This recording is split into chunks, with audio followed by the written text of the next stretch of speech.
Nova Estela, Ciência em Debate, um programa da TV PUC São Paulo, um programa com a colaboração da PUC da Marquês de Paranaguá, do outro lado da cidade, onde funciona a nossa área de exatas. E dentro da área de exatas nós temos a área da História da Ciência, que sempre está trazendo para nós temas que nos permitem refletir, buscar um pouco das raízes desse mundo tecnológico que invade todo o nosso corpo, a nossa casa, a nossa vida, a nossa cidade, e que aqui nós queremos trazer pessoas convidadas que nos ajudem a entender como é que nós chegamos aonde chegamos e para onde nós vamos. Hoje nós temos um convidado muito especial, o Diego Iraeta. Ele é formado em jornalismo em Brasília, na UNB. Aliás, quando a UNB completou 50 anos, depois ele deixou Brasília, foi para o outro lado do Atlântico, estudar na Universidade de Sussex, na Inglaterra, uma universidade também completando 50 anos. E nessa sua caminhada, eu tenho a impressão que você vai ter bastante coisa para conversar conosco, um tema que o programa Nova Estela já vem trazendo há um bom tempo, né? Que é essa big mudança, revolução, transformação que o mundo vive pela base tecnológica que agora se apresenta, né, depois de ter sido uma revolução da energia, da eletricidade no século XX, agora no século XXI se apresenta como o mundo digital, a nova forma que as pessoas estão vivendo e que estão tentando entender o que está acontecendo. Diego, muito bem-vindo ao Nova Estela. Primeiro, acho que a gente, antes de entrar no Nova Estela, conta para nós um pouco como é que foi você estar em universidades completando meio século, o que você sentiu disso? Obrigado por participar, pelo convite, para participar do seu programa. Bom, a UNB, na verdade, completa 50 anos agora, em 2012, e Sussex completou 50 anos em 2011. Acho que são universidades, ao mesmo tempo, jovens, mas, apesar da jovem trajetória, tem muito patrimônio de conhecimento já formado, já constituído. A UNB ela teve a influência do Darcy Ribeiro, que a influência não, né? Ele foi o grande pensador da Universidade de Brasília, e acho que por isso, em cada corredor do Minhocão, que é aquele prédio gigantesco da universidade, gigantesco em termos de... parece que não tem fim, né? Dá uma gira assim. Acho que em cada canto tem essa busca pelo conhecimento de alguma forma. Os alunos, mesmo que malandros, dão um jeito de buscar explorar melhor a universidade, pesquisa, conhecimento. Sussex tem muitos alunos de graduação, mas também muitos de pós-graduação, e lá a força mesmo é do Institution of Development Studies, que são os estudos em desenvolvimento. Então é muito legal você ver pessoas de várias partes do mundo tentando entender como podem ajudar no desenvolvimento de países que ainda são pobres, ou dos países que já estão em desenvolvimento. Nós temos muitos alunos indianos e chineses lá, principalmente, para levar um pouco do conhecimento de primeiro mundo, que hoje já não é mais tão primeiro mundo, para os países anteriormente subdesenvolvidos. Que também agora não estão... Não. Inclusive, China, Índia, Brasil não são, mas estão... Isso. Subdesenvolvidos. É engraçado porque lá não tinha tanto aluno brasileiro, pouco aluno brasileiro. Eu até ficava pensando se isso não reflete um pouco quanto o governo do país investe em educação ou manda seus alunos para o exterior, não sei. Mas pelo menos assim, eu vi muito aluno chinês, muito mesmo, e indiano. E aí ver como mais estudantes indianos do que britânicos. Então você vê o peso também de culturas diferentes indo ali à fonte do conhecimento, né? Estados Unidos, Inglaterra, sempre Canadá, onde você também estudou, fontes de conhecimento tradicionais, e agora cada vez mais pessoas desses países em desenvolvimento que já estão lá no topo. Para você ter uma ideia, Diego, eu estudei no começo dos anos 80 em Montreal, no Canadá, e eu já tive a oportunidade de encontrar muitos hindus, né? Inclusive eu estudava História e Filosofia da Ciência, da Física, né? Eu tinha uma parte do meu trabalho que era na Física, no laboratório de Física, e tinha muitos hindus e chineses também.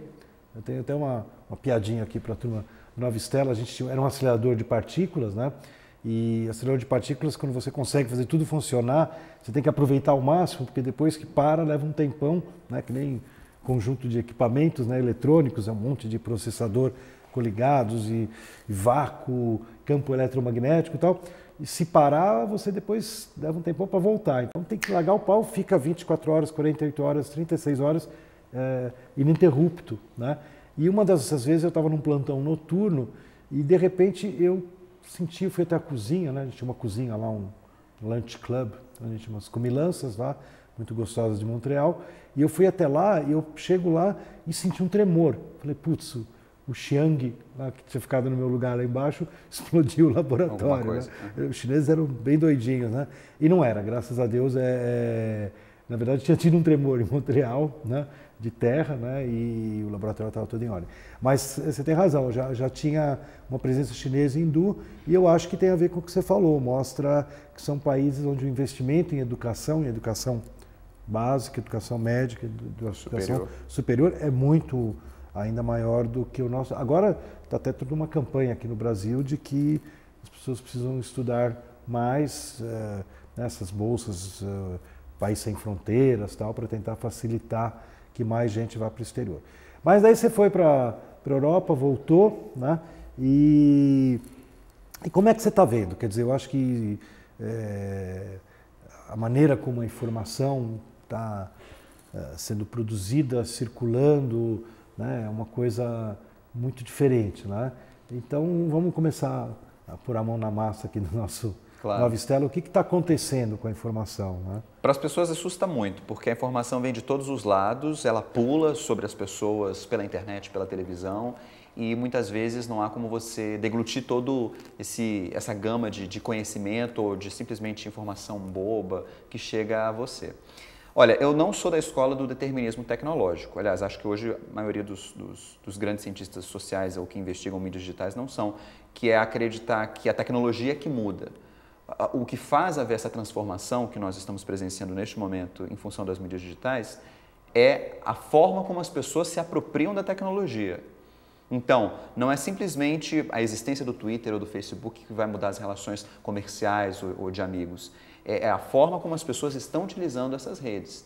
Tanto é que algumas redes acabam indo para as cucuias, acabam se aposentando, como o Orkut, ou algumas tecnologias não vão adiante, como, por exemplo, o Discman, que foi muito menos funcional que o iPod, por exemplo, que o MP3 Player. Então, assim, muitas pessoas ainda não sabem como utilizar essas ferramentas todas digitais de comunicação que mandam essa quantidade enorme de informações. Eu tenho um amigo contemporâneo, então também 27 anos, médico, e que diz, Diego, toda vez que eu estou no Facebook eu sinto que eu estou perdendo horas da minha vida. Quando ele poderia ter uma visão mais otimista, que é a que eu tenho. Existem tantas comunidades diferentes, grupos diferentes lá no Facebook, ele poderia estar interagindo com os pacientes, poderia estar explorando diferentes comunidades que estão ali reunidas para debater o câncer, sabe? Parentes de pessoas que foram diagnosticadas recentemente com câncer, ele é oncologista. Então, eu acho que a forma como as pessoas escolhem para utilizar as redes é que vai determinar o avanço mesmo da sociedade ao se apropriar da tecnologia, das mídias digitais. Então, são várias N maneiras. Agora, a grande questão é que você tem que fazer o seu cronograma, como você vai usar melhor essas redes. Não é também assim, vou me perder na rede, vou entrar no Facebook, aí vou começar a ver as fofocas da vida dos meus amigos e tal. Claro que elas estão lá pulando, né, na sua timeline, ou então no Twitter, com o alerta do TweetDeck. Mas é a forma como você vai organizar o seu dia a dia nessas redes também. Filtrando quais são as informações que são importantes para você, quais são as pessoas que você segue, as listas de fontes importantes de determinados tipos de assunto, informação. Então, assim, as tecnologias estão lá, elas propiciam uma grande quantidade de informações para serem processadas, mas cabe a você virar o seu próprio curador, né, de informações. Eu acho que tem, em relação ao que você está dizendo, tem dois momentos, né? Quer dizer, existe, como esse teu colega, né, que existe a situação da pessoa entrar ou não entrar nas redes sociais, né? Então, eu concordo contigo que geralmente a tendência, ainda mais pessoas mais velhas do que teu amigo, né? Quer dizer, entre você e eu, quer dizer, pensando nas várias possibilidades aí no meio, a tendência vai se tornando maior em relação ao argumento que ele usou, né? Que as pessoas falam, eu não tenho tempo para dedicar às redes sociais, né? O que para mim é uma coisa assim, óbvio, que se você não tem tempo, porque você nunca praticou, se a pessoa não tem tempo de andar, né, ou de fazer alguma ginástica, né? É verdade, se a pessoa não pratica nenhum esporte, nenhuma ginástica, nenhuma caminhada e falar que não tem tempo, é verdade, ela não tem tempo, né? Porque o tempo você vai moldar como você falou, como você quiser, né? Mas a impressão que me dá é que talvez a pessoa tenha uma certa resistência, na verdade, a descobrir alguma forma diferente de ser, né, de se relacionar. E vem. Agora, por outro lado, tem as pessoas que vão, as gerações que vão nascer no século, que estão nascendo, nós estamos já em 2012, né, então já tem pessoas com 12 anos de século XXI, né, que vão ter 50 anos no meio do século XXI, né, que é um outro, imagina como vão estar as coisas no meio do século XXI, nós estamos no começo, né, do século XXI. Então, quer dizer, daí eu acho assim, quer dizer, também vai ter uma tendência que as pessoas, obviamente, já vão estar dentro das redes sociais, né? Sim. Quer dizer, existe como é que é a história? O migrante digital, né? Eu fui um migrante digital, eu não nasci no mundo digital e estou migrando ao mundo digital. E tem o nativo digital que não vai ter esse dilema, né? Agora, não sei, eu acho que essa resistência vai caindo, né? Você não sente um pouco?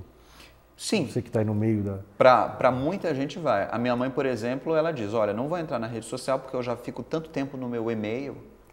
Então ela segue no e-mail, que na verdade também, por meio dos grupos de discussão, né? O grupo dos, digamos assim, pesquisadores judeus e tal, você já tinha por e-mail, você já acompanhava, via aquela troca de mensagens. No fundo, a rede social, ela é um refinamento de outras estruturas que já havia na internet, como grupo de discussão, mural. O Facebook, justamente, ele agrega todas essas funcionalidades em uma só plataforma. Por isso, torna-se bastante atraente, ainda com chat, né?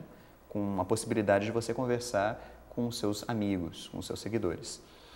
Acho que a resistência cai, sim, você tem razão, especialmente para o que eu costumo chamar de jugglers hiperativos, que são esses indivíduos que juntos compõem a geração Y, da qual eu já me insiro, né, assim, que já nasci numa geração totalmente mais para computadores e videogames, né, uma infância com videogames, então com a disposição para interagir com a máquina de uma forma que a geração anterior à minha não tinha. Jogava entendeu? Nintendo?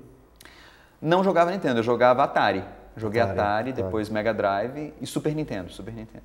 Depois eu parei, não me interessava tanto por games. Mas tem uma autora muito interessante do MIT, Institute of Technology, que é a Simon Turkle, ela é psicóloga, e ela estuda a relação, a interação homem-máquina.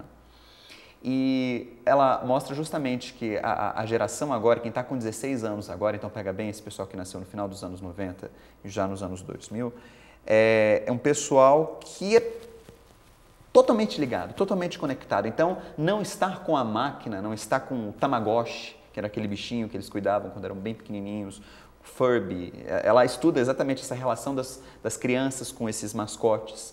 Já tem mais de 20 anos essa pesquisa dela. Eles estão cada vez mais, esses jovens, interagindo muito mais com máquina. Então é mais fácil você usar o smartphone para falar com seu amigo do que falar com seu amigo muitas vezes pessoalmente. Então a disposição para se conectar, ela é sim muito, muito maior nas gerações mais jovens. Essa semana alguém postou no Twitter uma declaração também de uma psicóloga, eu não estou conseguindo recordar o nome dela também norte-americana, dizendo que no Exterminador do Futuro, né, o cyber seria um ser totalmente com um braço, né, mecânico, poderoso, visão alterada, tal. E que ela diz que isso foi um período da ficção, né, que na verdade o cyber, né, ele é o que você falou, o cyber nós já somos, na opinião dela, né?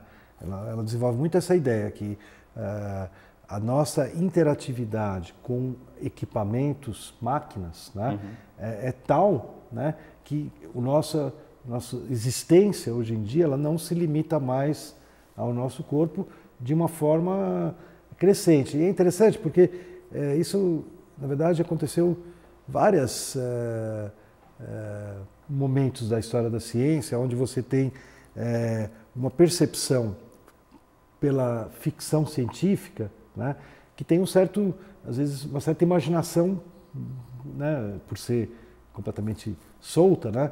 Que, por exemplo, imagina um ser que o corpo dele é que é cyber. A gente está sempre imaginando o cyber como uma coisa que eu vou mexer, né, no corpo. E o que ela diz que aconteceu, né, com essa revolução digital é que a nossa relação com a máquina ela é impressionante, né? Ela analisa vários aspectos, né? Inclusive, às vezes eu vejo nessas discussões, queria ouvir tua opinião também, muita crítica, né? Muito temor, né?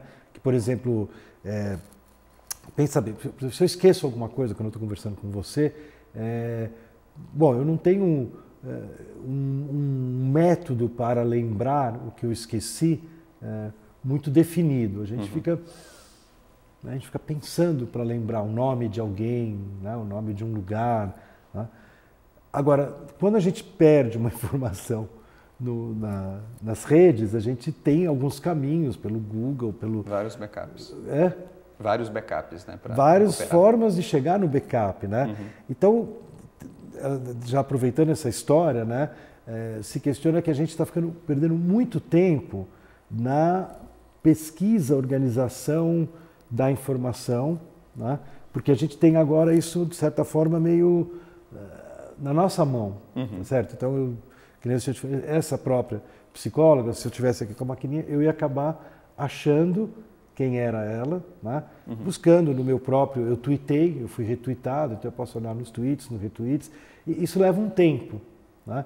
Então, uma preocupação é assim, que a gente teria um tempo muito grande dedicado, você entende? Como se a gente, em vez de poder pensar, né?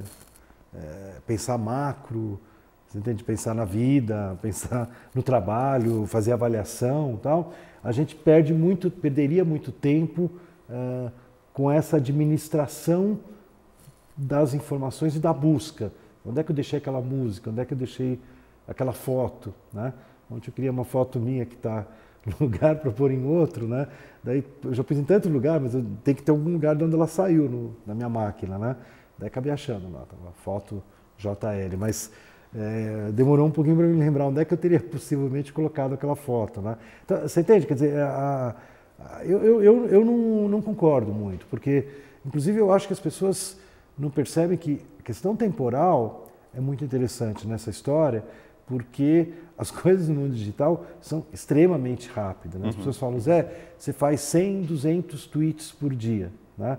Mas você deve ficar o dia inteiro tweetando. Eu falo, é um mito.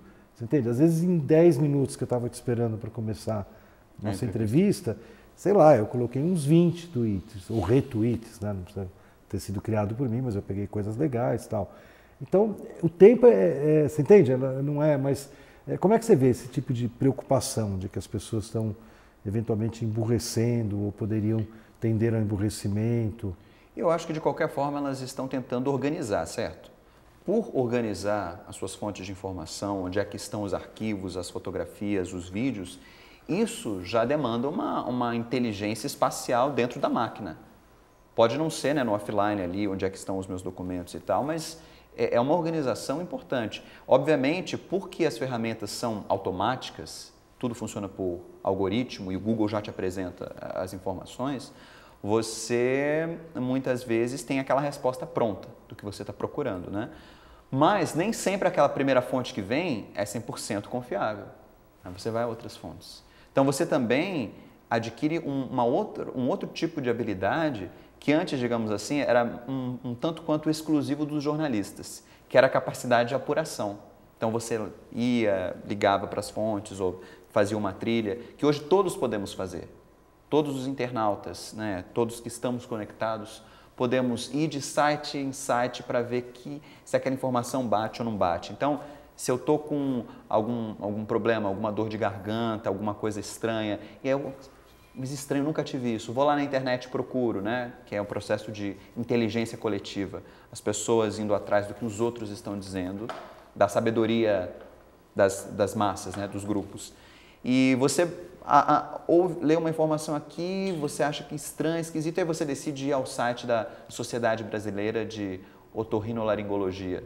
que acaba sendo uma fonte de informação mais precisa, digamos assim. São médicos que estudaram anos, fizeram residência justamente para poder fornecer aquela informação. Então, você pode fomentar outros tipos de habilidades dentro de você e nessa sua relação com a máquina, né? com a tecnologia. Então, assim, eu não sou pessimista em relação ao relacionamento homem-máquina. E eu concordo com você, acho que o cyber é isso mesmo. Antes as pessoas falavam, o que é uma parte integral do meu corpo? A minha carteira, né? Onde está o meu dinheiro, onde está a minha identidade, os meus documentos, a foto da minha família, né? Dos seus filhos e tal. Hoje, o celular, que é o meio mais, é o intimate medium, mais íntimo, ele já é um braço seu. O smartphone, então, que é um mini computador, de certa forma, é um braço seu. Então é isso mesmo, nós somos cyber nesse sentido.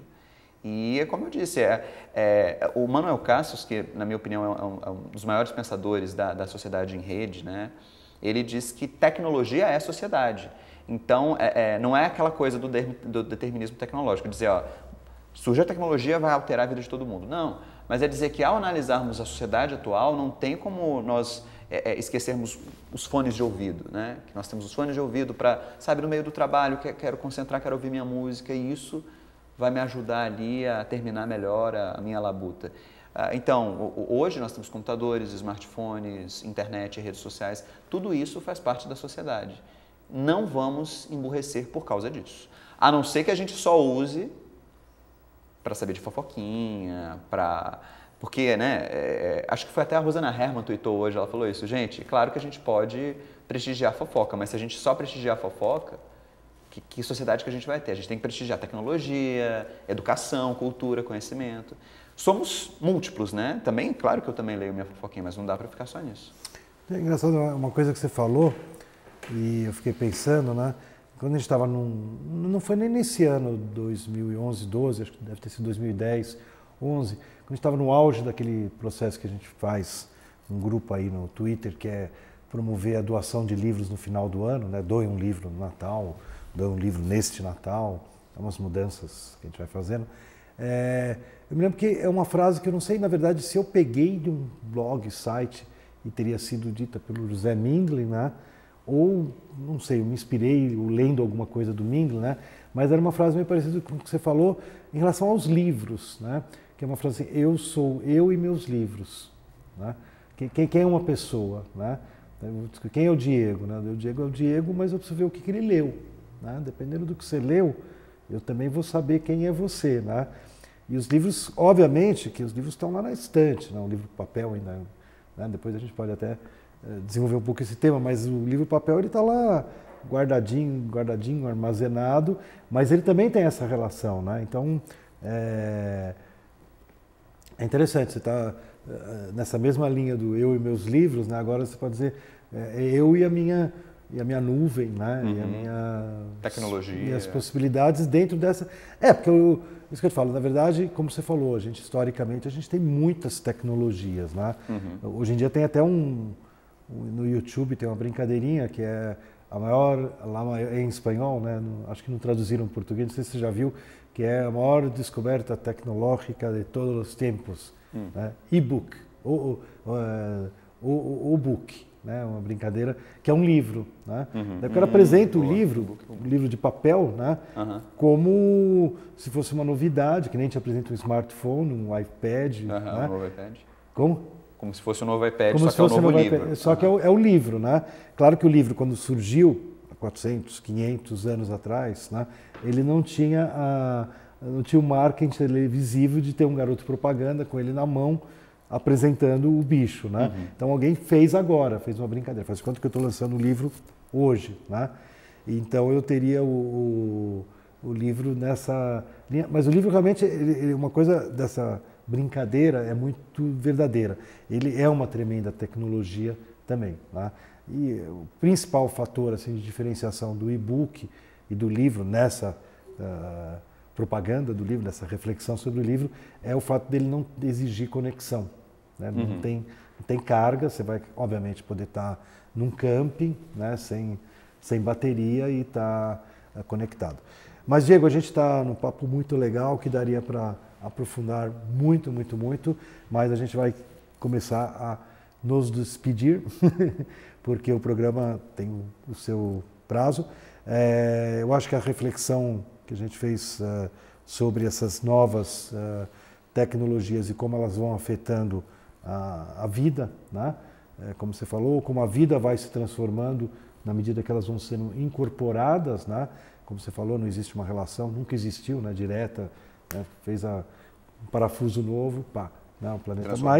Mas as coisas foram se transformando e, obviamente, a gente vai ter, sem dúvida, a oportunidade de voltar aqui no Nova Stella e poder aprofundar, né, os estudos que você realizou e com a prática que você também está tendo dentro dessa nova realidade do jornalismo, da troca de informações, né?